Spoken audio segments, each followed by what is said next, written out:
Puji Tuhan, Shalom Bapak Ibu Saudara Jemaat Home Ministry dimanapun Anda berada yang mengikuti ibadah melalui online pada saat ini. Kita akan sama-sama mempersiapkan hati kita untuk masuk dalam ibadah Home Ministry. Kita sama-sama menyembah Tuhan. Namun sebelumnya kita mau berdoa kepada Tuhan. Kemuliaan bagi Tuhan di tempat maha tinggi.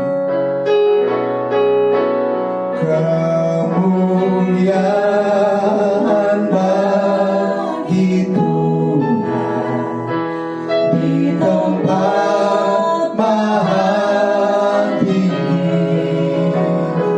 Kau Raja diagungkan dan dipuji. Datanglah kerajaanmu, jadilah kehendakmu. Seluruh bumi penuh kemuliaan-Mu. Kemuliaan bagi Tuhan, kemuliaan bagi Tuhan di tempat maha tinggi. Kau Raja diagungkan dan dipuji. Datanglah kerajaanmu, jadilah kehendakmu.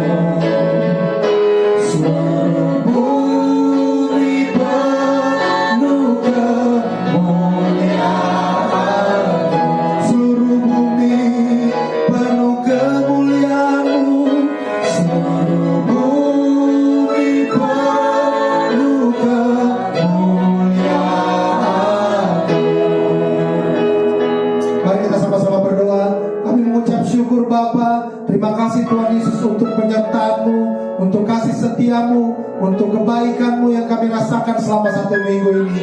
Semuanya kami tidak dapat membalas Tuhan, tapi kami mau bersyukur, kami mau memuji, menyembah-Mu. Bahkan kami mau diubahkan oleh kebenaran firman-Mu ya Bapa. Kami percaya dimanapun kami berada, tidak menghalangi kuasa Tuhan, kuasa Roh Kudus untuk bekerja di tengah-tengah kami, mengubahkan kami, menguatkan kami, bahkan yang sakit disembuhkan di dalam nama Tuhan Yesus Kristus. Kami siap untuk masuk dalam ibadah kami. Haleluya. Kami rindu masuk dalam hadirat-Mu Tuhan.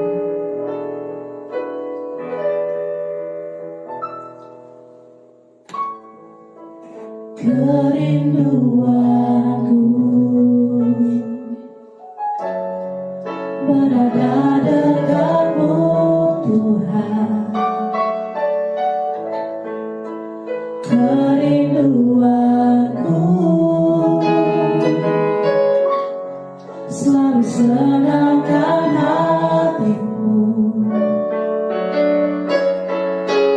Tak pernah ku bayangkan hidupku tanpa-Mu.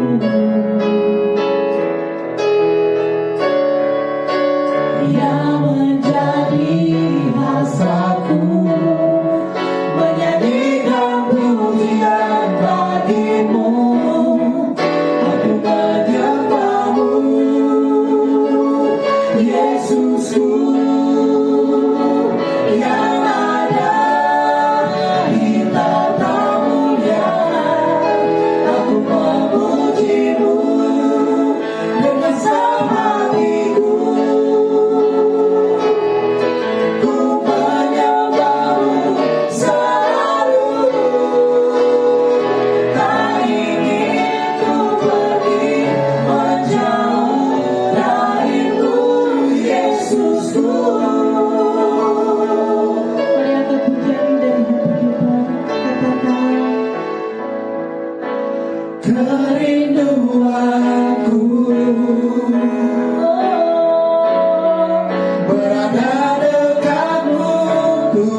milikmu. Tak pernah ku bayangkan hidupku tanpamu. Oh Tuhan, yang menjadi hasratku menyanyikan pujian bagimu. Aku menyembahmu, Yesusku, yang ada di tata mulia. Aku memujimu dengan hatiku. Ku menyembahmu selalu. Tak ingin ku pergi menjauh darimu, Yesusku. Aku menyembahmu, Yesusku, yang ada di tata mulia. Aku memujimu dengan hatiku. Ku menyembahmu selalu. Tak ingin ku pergi menjauh darimu, Yesusku.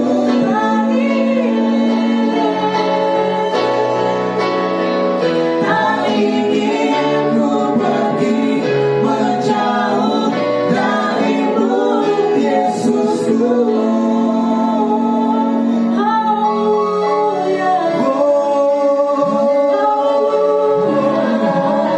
Tak ingin ku pergi menjauh dari kasih-Mu.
Menyembahmu, Yesusku, yang ada di tata mulia. Aku memujimu dengan hatiku. Ku menyembahmu selalu. Tak ingin ku pergi menjauh darimu, Yesusku.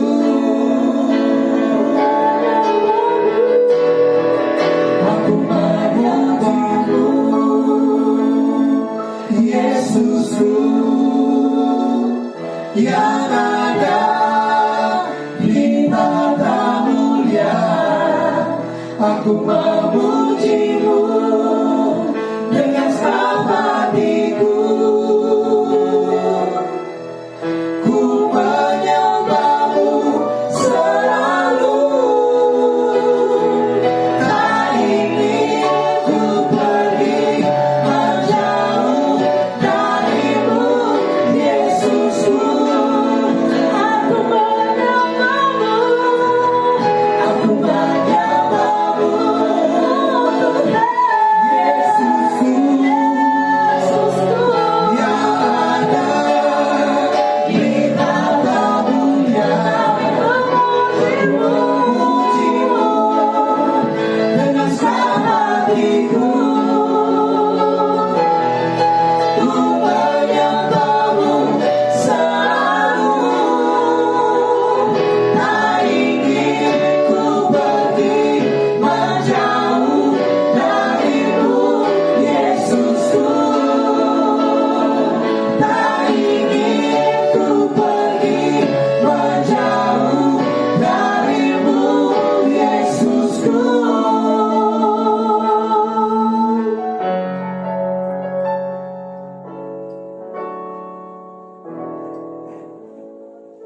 Tuhan, kita akan bersorak dan memuji Tuhan. Haleluya.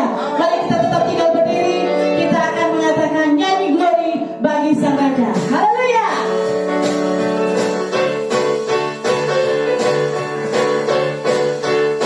Yes.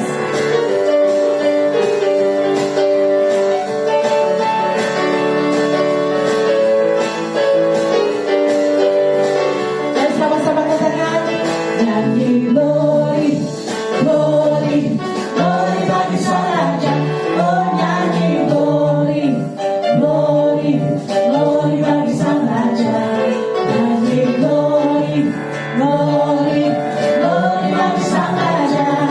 Mari rayakan dan nyanyi. Mari serukan, mari serukan, hey serukan, hey bahwa Yesus Sang Raja.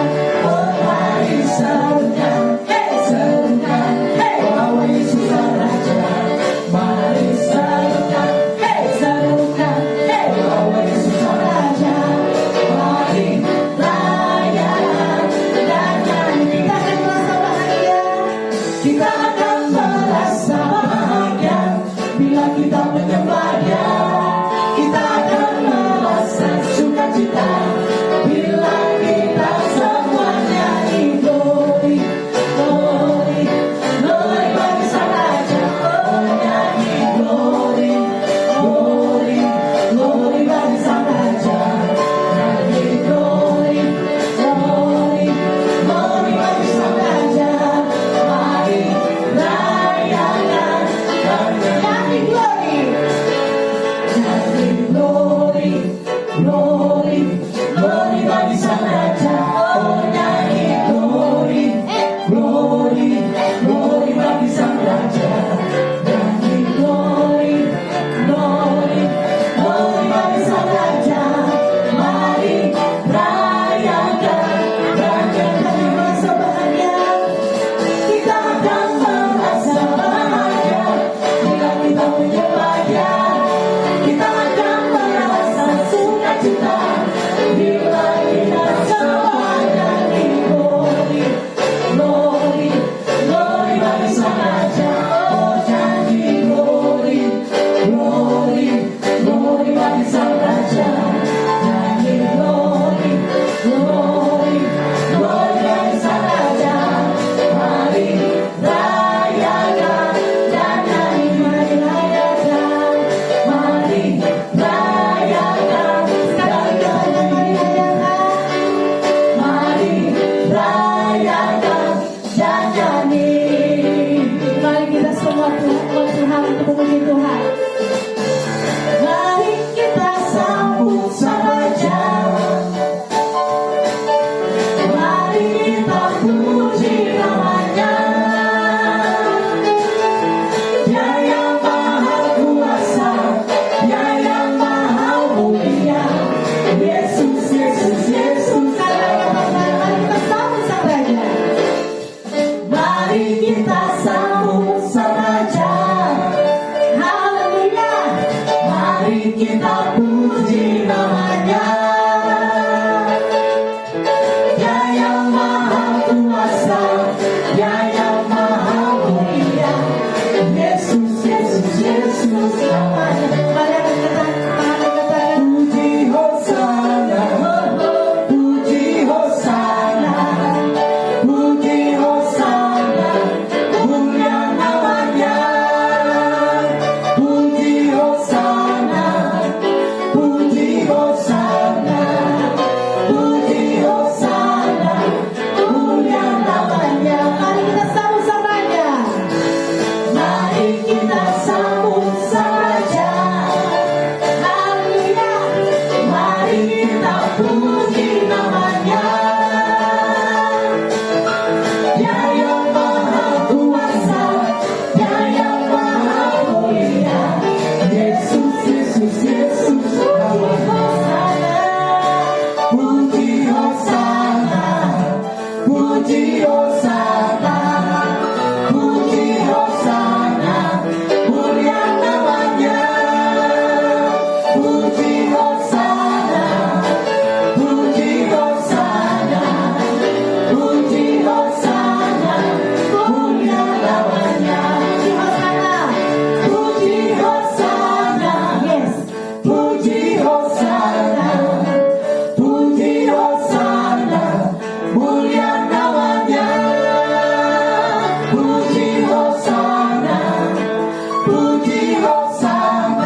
Berbicaralah bagi kami Bapa.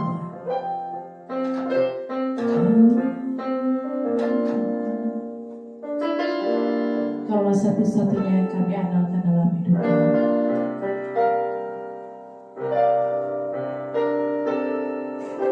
Engkau Tuhan yang setia, waktumu selalu yang terbaik.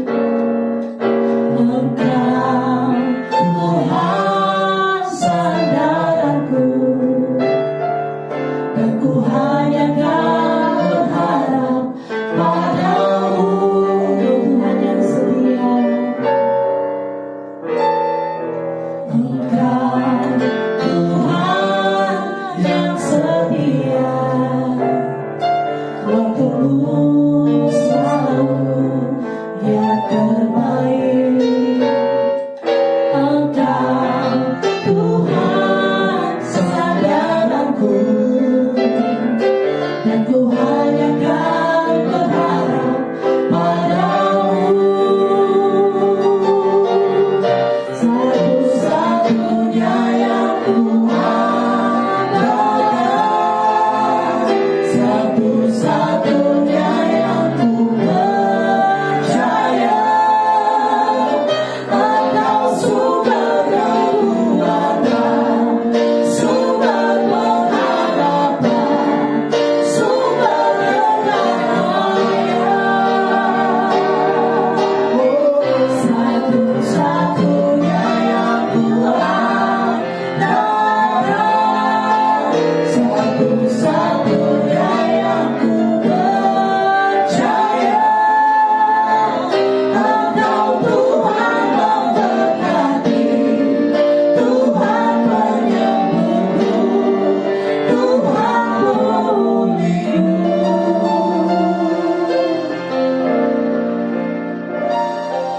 Engkau Tuhan yang setia, waktumu selalu yang terbaik. Engkau Tuhan sandaranku, dan ku hanya akan berharap padamu. Satu-satunya yang ku andalkan, satu-satunya yang ku percaya. Engkau sumber kekuatan, sumber pengharapan, sumber kedamaian. Satu-satunya yang ku andalkan, satu-satunya yang ku percaya. Engkau Tuhan memberkati, Tuhan penyembuhku, Tuhan pulihku. Satu-satunya yang ku andalkan, satu-satunya yang ku percaya. Engkau sumber kekuatan, sumber pengharapan, sumber kedamaian. Satu-satunya yang ku andalkan, satu-satunya yang ku percaya. Engkau Tuhan memberkati, Tuhan penyembuhku, Tuhan pulihku. Satu-satunya yang ku andalkan, satu-satunya yang ku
Shalom Sobat Home Ministry dimanapun Anda berada. Kita akan membaca firman Tuhan yang diambil dari Injil Lukas pasal 22 mulai ayat 19 sampai dengan ayat 20. Lukas pasal 22 ayat 19 sampai 20. Demikian firman Tuhan. Lalu Yesus mengambil roti, mengucap syukur, memecah-mecahkannya dan memberikannya kepada mereka. Katanya, "Inilah tubuhku yang diserahkan bagi kamu, perbuatlah ini menjadi peringatan akan aku." Demikian juga dibuatnya dengan cawan sesudah makan. Ia berkata, "Cawan ini adalah perjanjian baru oleh darahku yang ditumpahkan bagi kamu." Saudara yang dikasihi oleh Tuhan Yesus Kristus, ketika kita berbicara tentang perjamuan kudus, ada beberapa poin yang akan menjadi pembahasan kita. Tetapi poin yang pertama yang akan kita bahas pada hari ini, yang akan menjadi bahan renungan kita, mari kita lihat pada ayat yang ke-20. Pada ayat yang ke-20 dikatakan begini, "Demikian juga dibuatnya dengan cawan sesudah makan. Ia berkata, cawan ini adalah perjanjian baru oleh darahku yang ditumpahkan bagi kamu." Saudara, ketika kita berbicara tentang perjamuan kudus, maka sebenarnya kita sedang berbicara tentang perjanjian Tuhan kepada kita. Sekali lagi, ketika kita berbicara tentang perjamuan kudus, kita sedang berbicara tentang perjanjian. Bukan perjanjian antara Tuhan dengan kita atau antara kita dengan Tuhan, tetapi perjanjian yang dibuat oleh Tuhan untuk kita. Artinya di sini ketika kita berbicara tentang perjanjian dalam konteks perjamuan kudus, maka kita sedang berbicara yaitu perjanjian yang diinisiatif oleh Tuhan. Inisiatifnya adalah Tuhan, yang melaksanakan adalah Tuhan, yang mengikatkan dirinya adalah Tuhan. Jadi perjanjian bukan antara Tuhan dengan kita, tapi perjanjian Tuhan kepada kita. Hal ini sangat berbeda kalau kemudian kita berbicara, ada perjanjian antara kedua belah pihak, yang A berjanji ini, kemudian yang B berjanji ini. Saudara, ketika kita berbicara tentang perjanjian dengan Tuhan, maka saudara itu nggak ada level. Level kita berbeda dengan level Tuhan. Karena itu tidak mungkin kita membuat perjanjian dengan Tuhan. Oleh karena itu, yang membuat perjanjian itu adalah Tuhan. Tuhan yang membuat perjanjiannya kepada kita. Ini dulu yang harus kita pahami. Bahwa ketika kita berbicara tentang perjanjian Tuhan, maka kita sedang berbicara tentang perjanjian yang inisiatifnya datang dari Tuhan. Oleh karena itu, kalau Tuhan yang berjanji, maka Tuhan gak mungkin ingkar. Tapi kalau saudara dan saya yang berjanji, maka kemungkinan besar kita akan ingkar kepada Tuhan. Tapi kalau Tuhan yang mengikatkan perjanjiannya kepada kita, maka Tuhan tidak mungkin menyangkal dirinya sendiri. Tuhan tidak mungkin kemudian menyangkal perjanjian yang Dia buat. Tuhan kita adalah Tuhan yang akan selalu menepati janjinya. Dan yang lebih luar biasa lagi, firman Tuhan kemudian berkata bahwa inilah perjanjian baru. Kenapa ada perjanjian baru? Saudara, kita harus memahami bahwa dalam perjalanan umat manusia, ada beberapa perjanjian yang dicatat oleh firman Tuhan, yang dicatat oleh Alkitab. Kalau kita melihat perjanjian yang ada dalam perjanjian lama, maka kita melihat bagaimana kemudian Tuhan berjanji kepada Nuh. Ketika Nuh dan keluarga diselamatkan lewat bahtera, dan ketika hujan kemudian berhenti, dan ketika Nuh akan keluar dari bahtera, maka kemudian Tuhan membuat perjanjian kepada Nuh. Perjanjian itu adalah tanda pelangi. Pelangi yang kemudian nu lihat. Dan Tuhan berkata, selama ada busur pelangi, maka aku mengikatkan perjanjian. Tidak akan ada lagi air bah seperti ini yang akan membinasakan dunia. Itu janji Tuhan kepada manusia. Atau lebih khusus janji Tuhan kepada Nuh. Dalam perjalanan sejarah orang-orang percaya, umat Tuhan, umat Israel, maka selanjutnya Tuhan kemudian mengikat perjanjian dengan Abraham. Tuhan mengikat perjanjian dengan Abraham.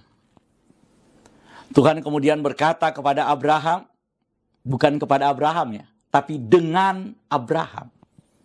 Kenapa dengan Abraham? Nanti dalam lain kesempatan saya akan menjelaskan perbedaan antara perjanjian Tuhan kepada secara khusus dan perjanjian Tuhan dengan Abraham. Saudara, ketika kemudian Tuhan membuat perjanjian dengan Abraham, Tuhan kemudian membawa Abraham. Dan kemudian Tuhan menyuruh Abraham untuk melihat langit. Tuhan menyuruh Abraham untuk menghitung pasir di laut. Dan kemudian Tuhan berjanji kepada Abraham secara pribadi bahwa dia akan memiliki keturunan sebanyak bintang di langit dan sebanyak pasir di lautan. Tapi tidak berhenti di situ. Tuhan kemudian berkata bahwa Tuhan akan mengikatkan perjanjiannya dengan keturunan Abraham. Oleh karena itu perjanjiannya bukan cuma kepada Abraham, tapi semua orang yang lahir secara genetika dengan Abraham, maka terikat dengan perjanjian itu. Oleh karena itu kemudian perjanjian Tuhan itu berlanjut kepada keturunan Abraham, yaitu kepada umat Israel. Ketika mereka kemudian di bawah pimpinan Musa, maka Tuhan kemudian mengikat perjanjian dengan Musa dan orang-orang Israel. Ini adalah kelanjutan dari perjanjian Tuhan kepada Abraham. Dan ikatan itu adalah Taurat. Ikatan perjanjian Tuhan kepada Israel lewat Musa adalah Taurat. Nah, oleh karena itu, ketika kemudian Yesus mengikat perjanjian kepada kita, Dia buat perjanjian kepada kita, maka janji Tuhan itu atau perjanjian itu disebut dengan perjanjian yang baru. Kalau perjanjian sebelumnya diikat oleh Taurat, maka perjanjian yang baru itu Tuhan katakan diikat oleh darah Kristus. Diikat oleh darahku. Perjanjian baru oleh darahku yang ditumpahkan bagi kamu. Jadi perjamuan kudus adalah peringatan akan perjanjian Tuhan kepada kita. Ketika saudara mengangkat anggur, saudara mengangkat cawan anggur dan saudara percaya bahwa itu adalah darah Yesus, maka saudara sedang mengingat secara pribadi bahwa ada perjanjian Tuhan buat saudara dan saya. Ada perjanjian Tuhan yang sudah dinyatakan buat saudara dan saya. Dan ikatannya adalah darah Tuhan sendiri. Saudara, kalau ikatan perjanjian antara Tuhan dengan umat Israel lewat Musa itu dinyatakan lewat Taurat, aturan-aturan, hukum-hukum, maka perjanjian Tuhan yang baru itu bukan lewat aturan hukum-hukum seperti itu. Mari kita lihat konteks dari ayat yang kita baca ini sebenarnya ada di dalam Yeremia. Yeremia pasal yang ke-31 ayat 31 sampai 34. Saya akan baca buat saudara. Demikian firman Tuhan. Sesungguhnya akan datang waktunya, demikianlah firman Tuhan. Aku akan mengadakan perjanjian baru dengan kaum Israel dan kaum Yehuda. Bukan seperti perjanjian yang telah kuadakan dengan nenek moyang mereka pada waktu aku memegang tangan mereka untuk membawa mereka keluar dari tanah Mesir. Perjanjianku itu telah mereka ingkari. Saudara perhatikan. Perjanjianku itu telah mereka ingkari. Kenapa? Karena perjanjian dengan. Oke? Saya harap saudara mulai mengerti ketika saya berkata perjanjian kepada dan perjanjian dengan. Perjanjian Tuhan dengan Israel itu adalah perjanjian yang menuntut kedua belah pihak harus menepati janji. Tapi Israel, firman Tuhan bilang bahwa perjanjian itu telah mereka ingkari. Karena manusia pasti ingkar, saudara. Oleh karena itu kemudian dikatakan, meskipun aku menjadi Tuhan mereka yang berkuasa atas mereka, demikianlah firman Tuhan. Ayat 33, Yeremia pasal 31. Tetapi beginilah perjanjian yang kuadakan dengan kaum Israel sesudah waktu itu. Demikianlah firman Tuhan. Aku akan menaruh Tauratku dalam batin mereka dan menuliskannya dalam hati mereka. Maka aku akan menjadi Elohim mereka dan mereka akan menjadi umatku. Dan tidak usah lagi orang mengajar sesamanya atau mengajar saudaranya dengan mengatakan kenallah Tuhan. Sebab mereka semua besar, kecil akan mengenal aku. Demikianlah firman Tuhan, sebab aku akan mengampuni kesalahan mereka dan tidak lagi mengingat dosa mereka. Wow. Jadi perjanjian baru yang disampaikan oleh Tuhan Yesus lewat perjamuan kudus itu adalah perjanjian Tuhan kepada saudara. Bukan perjanjian yang menuntut saudara harus mengikuti hukum-hukum. Tapi perjanjian Tuhan kepada kita.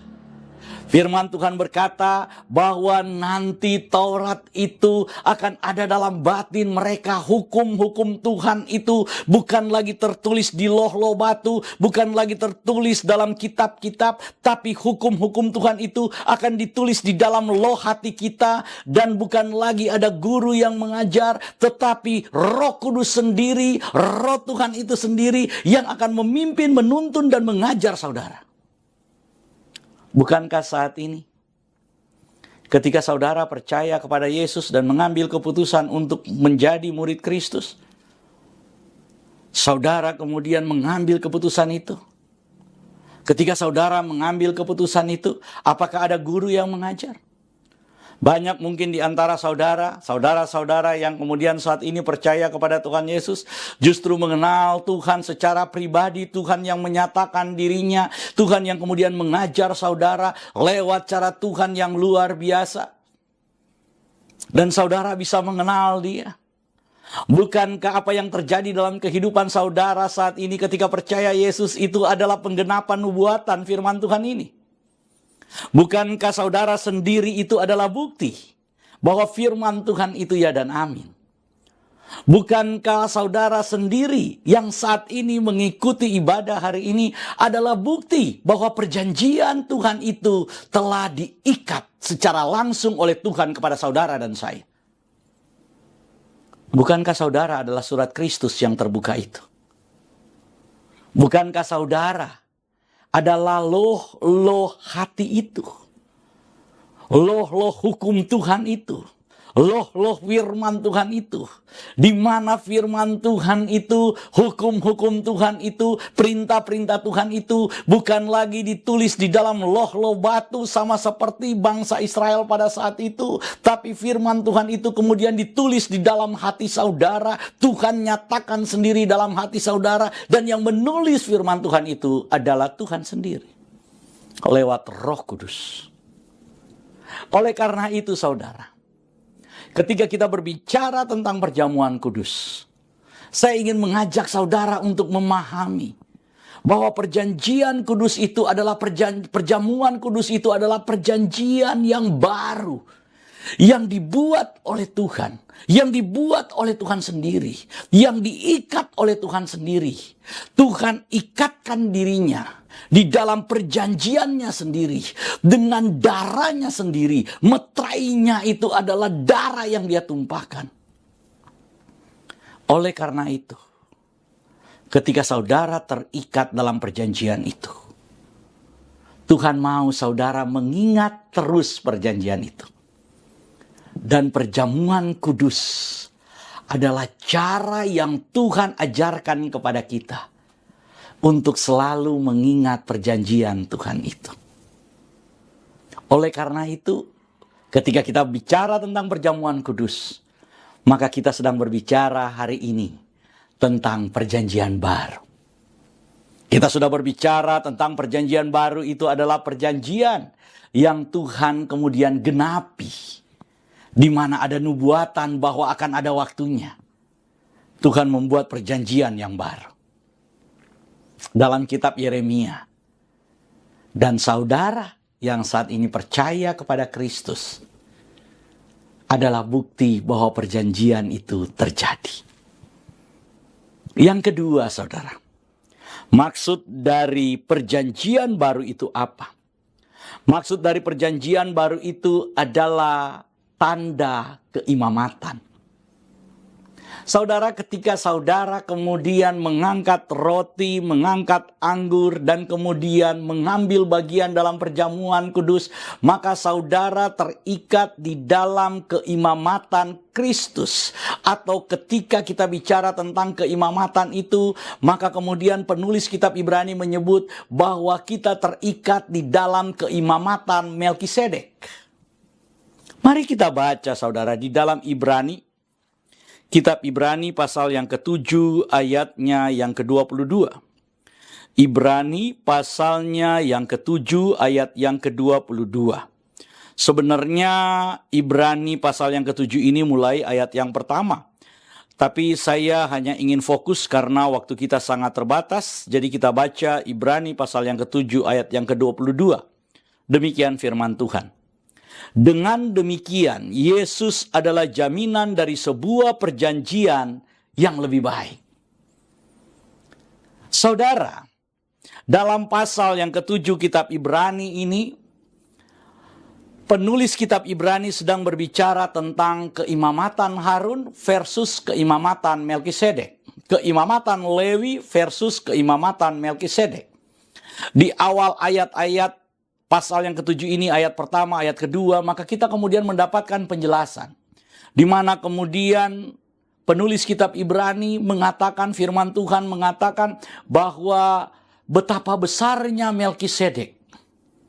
Di mana Melkisedek kemudian mengambil persepuluhan dari Abraham. Dan kemudian memberikan roti kepada Abraham. Dan memberkati Abraham.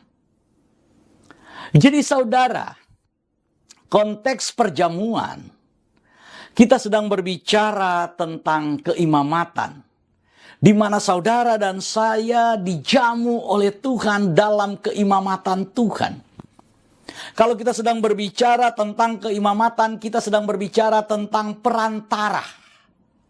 Mari kita lihat, supaya lebih jelas, kita akan baca Ibrani pasal 12 ayat 24. Ibrani pasal 12 ayat 24, demikian firman Tuhan. Kepada Yesus pengantara perjanjian baru dan kepada darah percikan yang berbicara tentang hal-hal yang lebih baik daripada darah Habel. Saudara, kenapa kemudian perjanjian baru itu Tuhan nyatakan dengan ikatan darahnya sendiri? Dengan percikan darah. Karena begini saudara, ketika seorang imam akan kemudian membawa kurban kepada Tuhan, maka kemudian kurban itu disembelih. Ketika kurban pengampunan dosa itu disembelih, entah itu anak domba yang tidak bercacat dan tidak bernoda, yang tidak bercela, jadi nggak boleh domba sembarangan, tapi domba yang dipilih secara khusus. Maka anak domba itu kemudian disembelih. Setelah disembelih, darahnya kemudian dipercikan ke mezbah. Dan kemudian dilakukanlah ritual. Imam akan membawa, menjadi perantara antara umat dengan Tuhan untuk meminta penebusan atau pengampunan dosa. Penebusan dilakukan oleh domba itu.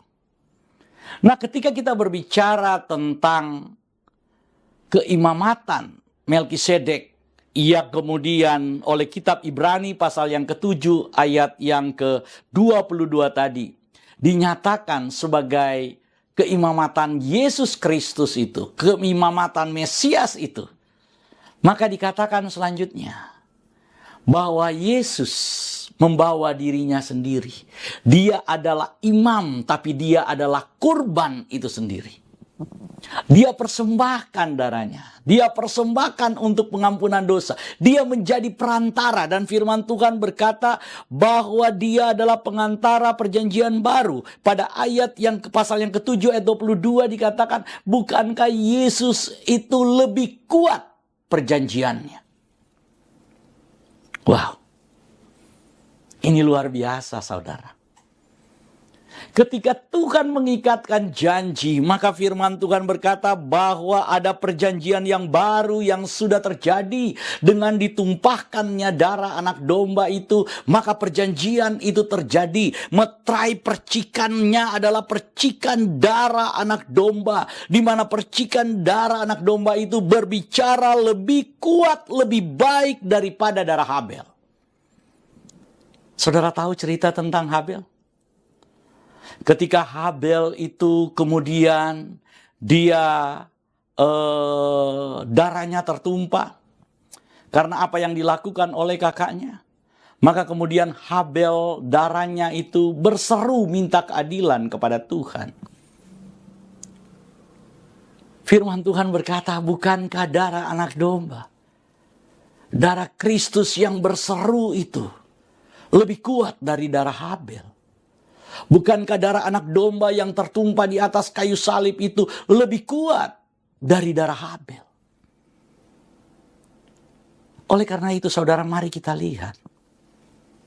Di mana sih letak lebih kuatnya darah anak domba itu dari darah Habel? Mari kita lihat di dalam 1 Yohanes. Kita akan baca, saya akan baca buat saudara, ini sedikit panjang. 1 Yohanes pasalnya yang kelima. 1 Yohanes pasal yang kelima, ayatnya yang keempat. 1 Yohanes pasal yang kelima mulai ayat yang keempat. Firman Tuhan berkata begini, 1 Yohanes pasal yang kelima ayat yang keempat. Sebab semua yang lahir dari Elohim mengalahkan dunia. Dan inilah kemenangan yang mengalahkan dunia, yaitu iman kita. Siapakah yang mengalahkan dunia? Selain daripada dia yang percaya bahwa Yesus adalah anak Elohim.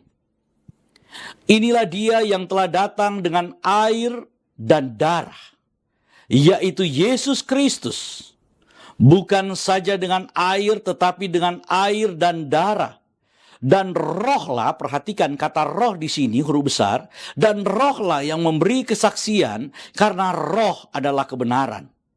Sebab ada 3 yang memberi kesaksian di dalam sorga, yaitu Bapa, Firman, dan Roh Kudus. Dan ketiganya adalah satu.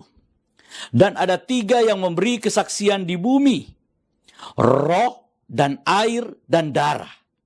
Dan ketiganya adalah satu.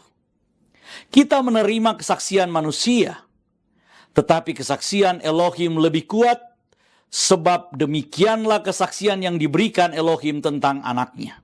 Barang siapa percaya kepada anak Elohim, ia mempunyai kesaksian itu di dalam dirinya. Barang siapa yang tidak percaya kepada Elohim, ia membuat dia menjadi pendusta, karena ia tidak percaya akan kesaksian yang diberikan Elohim tentang anaknya. Dan inilah kesaksian itu. Elohim telah mengaruniakan hidup yang kekal kepada kita, dan hidup itu ada di dalam anaknya. Barang siapa memiliki anak, ia memiliki hidup. Barang siapa tidak memiliki anak, ia tidak memiliki hidup. Jadi saudara, kalau kita berbicara tentang perjanjian yang baru, kita sedang berbicara tentang keimamatan. di mana Yesus menjadi perantara, dia menjadi imam, tapi dia sekaligus menjadi kurban dengan darahnya, dengan percikan darahnya. Maka saudara dan saya yang dipercaya sebagai umat miliknya, sebagai anak-anaknya, sebagai kepunyaannya, itu ditebus oleh Kristus.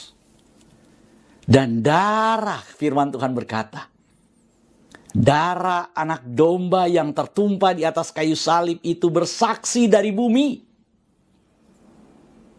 Bersaksi kuat sampai selama-lamanya ketika darah anak domba itu tertumpah di tanah. Maka darah anak domba dari Kalvari itu, darah anak domba yang tertumpah di atas bukit Kalvari itu bersaksi menjadi saksi di bumi. Ketika saudara dibaptis dengan air, maka hudor air baptisan itu bersaksi dari bumi kepada Bapa. Dan ketika saudara ada kesaksian lewat darah anak domba yang tertumpah di bumi itu, dan lewat kesaksian dari air itu dan Roh Kudus yang ada dalam kita. Dalam Roma pasal 8 ayat 26 firman Tuhan berkata bahwa Roh membantu kita berdoa. Dia bersaksi buat saudara. Roh itu adalah Parakletos. Dia bersaksi buat saudara. Dia membela saudara dan saya. Ada 3 kesaksian yang datang dari bumi, yaitu darah anak domba yang tertumpah itu. Dia bersaksi bahwa saudara adalah miliknya. Dan lewat air baptisan. Air baptisan itu bersaksi bahwa saudara sudah menjadi bagian orang yang percaya kepada Kristus. Dan yang ketiga, Roh Kudus yang ada dalam diri kita bersaksi. Di sorga ada 3 kesaksian yang didengar. Yaitu apa? Kesaksian dari Sang Firman. Yohanes 1 ayat 14 bilang firman itu telah menjadi manusia dan diam di antara kita. Ketika dia menjadi manusia, dia dikenal dengan nama Yesus. Jadi kesaksian Yesus sebagai firman Tuhan itu yang didengar di sorga. Kemudian yang kedua, firman Tuhan berkata, Bapa. Kesaksian dari Bapa di sorga. Dan yang ketiga, kesaksian dari Roh Kudus. Itulah yang didengar kesaksiannya di sorga. Dengan kita mengangkat cawan anggur dan roti yang ada di tangan kita, yang kita percaya bahwa inilah darah Yesus, yang kita percaya inilah tubuh Yesus, maka perjanjian baru itu, perjanjian Tuhan kepada kita itu tergenapi. Tuhan mau kita mengingat perjanjian itu. Setiap saat, setiap kali kita bersekutu, kita mengingat perjanjian Tuhan itu. Bahwa ada janji Tuhan yang Tuhan ikat kepada saudara. Tuhan yang berinisiatif melakukan, melaksanakan janjinya. Dan janji Tuhan itu adalah janji yang murni. Biarlah firman Tuhan ini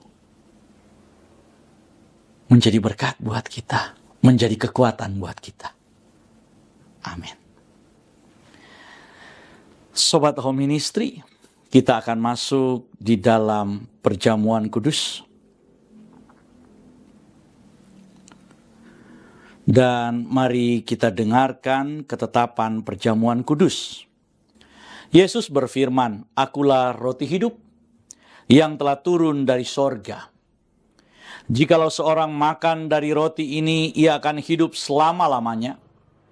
Dan roti yang kuberikan itu ialah dagingku yang akan kuberikan untuk hidup dunia. Barang siapa makan dagingku dan minum darahku, ia mempunyai hidup yang kekal, dan aku akan membangkitkan dia pada akhir zaman. Sebab dagingku adalah benar-benar makanan dan darahku adalah benar-benar minuman. Barang siapa makan dagingku dan minum darahku, ia tinggal di dalam aku dan aku di dalam dia. Sama seperti Bapa yang hidup mengutus aku dan aku hidup oleh Bapa.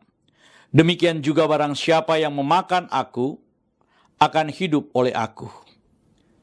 Inilah roti yang telah turun dari sorga. Bukan roti seperti yang dimakan nenek moyangmu dan mereka telah mati. Barang siapa makan roti ini, ia akan hidup selama-lamanya. Lalu Yesus mengambil roti, mengucap syukur, memecah-mecahkannya dan memberikan kepada mereka. Katanya, inilah tubuhku yang diserahkan bagi kamu. Perbuatlah ini menjadi peringatan akan aku. Demikian juga dibuatnya dengan cawan sesudah makan. Ia berkata, cawan ini adalah perjanjian baru oleh darahku yang ditumpahkan bagi kamu. Saudara, kalau saudara percaya, mari kita angkat lebih tinggi dari kepala kita. Dan mari kita mengaku bersama-sama. Di dalam nama Tuhan Yesus, saya percaya kalau saya makan tubuh Yesus dan minum darah Yesus, maka semua kutuk telah dipatahkan. Saya percaya kalau saya makan tubuh Yesus dan minum darah Yesus, maka saya memperoleh hidup yang kekal. Saya percaya kalau saya makan tubuh dan darah Yesus, maka semua sakit penyakit saya telah disembuhkan.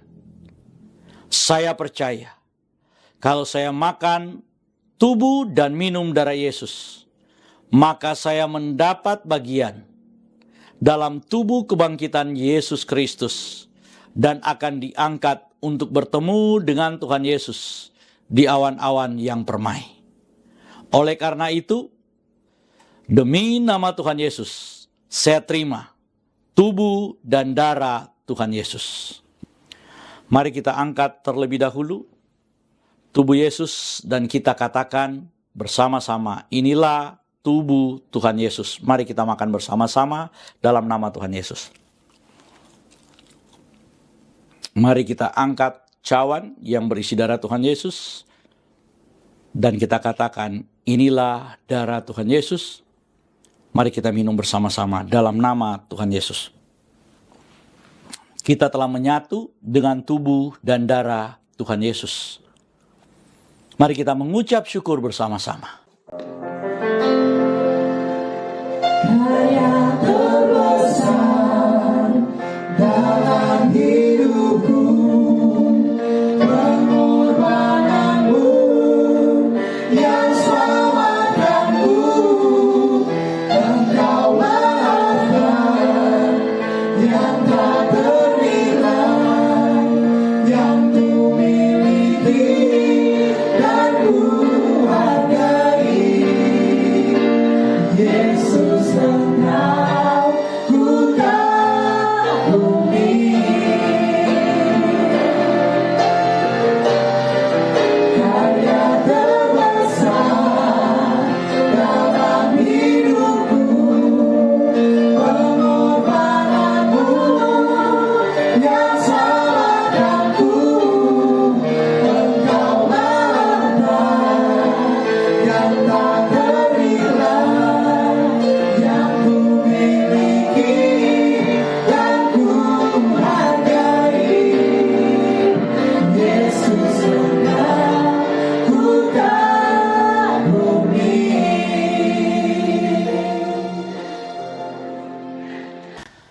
Saudara yang dikasihi oleh Tuhan Yesus Kristus, kita telah berada di penghujung ibadah hari ini dan mewakili Bapak Gembala, Bapak Doni Toisuta.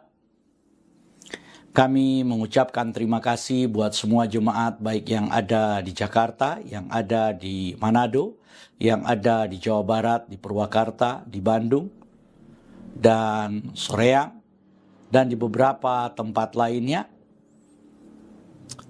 Terima kasih buat partisipasi saudara, terima kasih buat kesetiaan saudara, terima kasih buat semua yang telah saudara lakukan dalam memenangkan jiwa-jiwa untuk kemuliaan Tuhan. Dan saat ini kita akan menutup ibadah kita. Jemaat Tuhan, milik Tuhan, angkatlah kedua belah tanganmu, arahkan hati dan pikiranmu, dan aminkan semua berkat yang diucapkan bagimu. Diberkatilah hidupmu. Diberkatilah rumah tempat tinggalmu. Diberkatilah keluarga, suami, istri, anak-anak, dan cucu-cucumu. Diberkatilah sumber-sumber mata pencarian, penghasilan, pekerjaan, dan karirmu. Dan diberkatilah pertumbuhan rohanimu. Biarlah semua berkat dari Bapa Yahweh, cinta kasih dari Tuhan kita Yeshua HaMashiach Yesus Kristus, dan persekutuan dengan Roh-Nya yang kudus, Ruach HaKodes, menyertai kita semua, mulai dari sekarang sampai selama-lamanya. Kita yang percaya, diberkati oleh Tuhan, dan menerima berkat Tuhan ini. Mari sama-sama kita berkata, Amin.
Ibadah kita sudah selesai. Selamat hari Minggu. Tuhan Yesus memberkati kita semua. Shalom.